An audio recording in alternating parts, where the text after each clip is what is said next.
Greetings and welcome back to the lab. It's Freeform Friday and time to try and do something a little bit shorter, but I want to start with an unboxing. This is the first package I've ever gotten from the legendary Alice 110 1983, which if you watch other electronics YouTubers, you know that name. And came faster than expected, so that's a good start. Let's see if I'm right. This should be parts for the DIY Christmas lights, except that I realized I made a mistake after I ordered, so one of these parts I'm just going to have to hold on to for another project. Actually, probably the keyboard. Well, let's see what we've got. It should be like a 50 pack. Oh, okay. Oh, that is nice packaging. I mean, they really protected it pretty well. These are terminal blocks, 2-position terminal blocks, but I realized after I ordered them that they can actually be made into 4 terminal blocks and more, because you can slide them together like that. So that's actually kind of very useful. Question is, should I buy some 1s and 3s in case I need some of these for projects? But the thinking was I'm probably going to need 2 for each coupler, and may have 25 lights, so it's a pack of 50, I believe. That should pretty much take care of it. There may be some left over. This is the one that I might not actually need for the Christmas project, but for the keyboard, because these are 5-pin headers, and it turns out that the interface for the couplers on the Christmas lights are 4-pin, not 5-pin. So that's that. But that's the quick unboxing on that. And I'll add those to the appropriate boxes so they're where I need them, when I need them. And then I have these, which a neighbor picked up, and maybe I shouldn't be showing the the barcodes in case, but I mean they're solar stake lights, intended for, put them outside. They charge by solar. What's interesting is you can't see the solar panel until, and truth be told, there's another one sitting outside right now. I'm just kind of testing, so I've already figured out how to take it apart. And it's just a matter of twisting off the top there. So you can see there's the solar panel. And what I want to figure out is, can I hack these? And I think I can. I'm going to leave the collar on there. I'll deal with getting the label off of this thing later. And let's grab a screwdriver. And we need the right bit.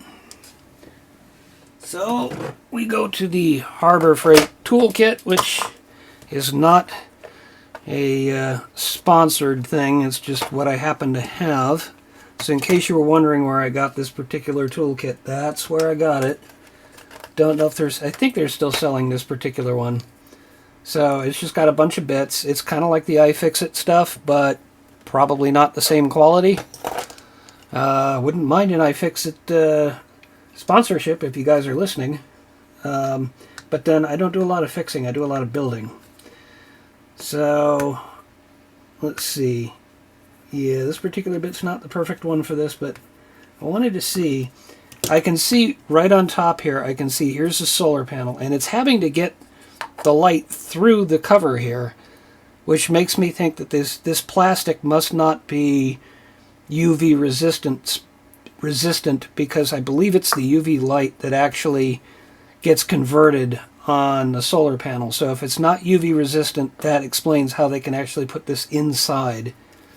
But that also means that the plastic is going to break down fairly quickly. What I want to see is this LED here, how easy it's going to be to swap that out. And if I do, I'll swap it out for a yellow, because this right now is white. Actually, I haven't showed you that. So here's the little tab that keeps the battery from draining during shipping. And actually, that is now, I need to cover up the solar panel enough to light up the light. So there you go. And I believe this is supposed to be a really high efficiency white light. But looking at the red one I have outside, it does not look... it's kind of... The white light inside kind of turns it a pinkish color instead of making it red, which I think I'd actually prefer the red. Nothing against pink, but just want to see if I can make these look a little bit better. So there's the screws. Oh, the whole thing came out. Good. That helps. That makes it easier to explore. Oh, wow. I thought this was going to be a AAA battery. This is like a 2/3 AAA. Do I have a AAA lying around? I don't think I have one lying around, but I've got my 18350s nearby. So that's going to tell me whether that's actually less than 350 in length. This is probably more like a 300. So I could go get a battery and check it out, but at this point it's not really worth it. That's interesting though. I'm wondering what this battery says. And they've done it in such a way that you can't just simply extract it. You have to bend that piece up.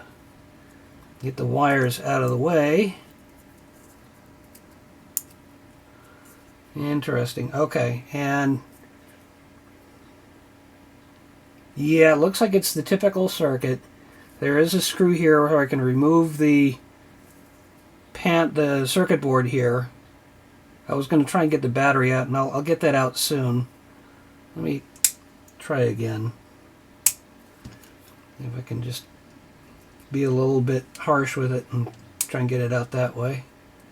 But they set up this, the wires are kind of short to allow me to get it out. Let's see if I can get that around there. Get the battery to go over and squeeze out. There we go. What kind of charge does this claim? 100 milliamp hours. 1.2 nickel cadmium. Does it say what kind of... Oh, it's a AAA. 2/3 AAA. Wow, that's... Okay. Yeah, that kind of makes sense. It's just a different form factor, but you can fit it into a smaller device like this one. So we'll put the battery back in for now. You see the light is trying to come on. There's no switch on this, which is good. I don't have to short that out. So I think what I'm going to do is just launch into time lapse here and try and extract that LED and replace it with a yellow, and we'll see how well that goes. Cue the music.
Okay, that was a little bit of a battle, and a couple other things that I've noticed. So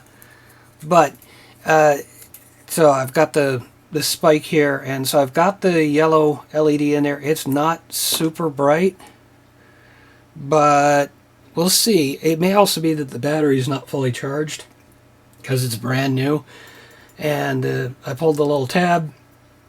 I did notice that there is a little hole down here, and there's the opening for the tab, which is good because if water manages to condense in here in humid weather, then that should drip right out. So that's got that.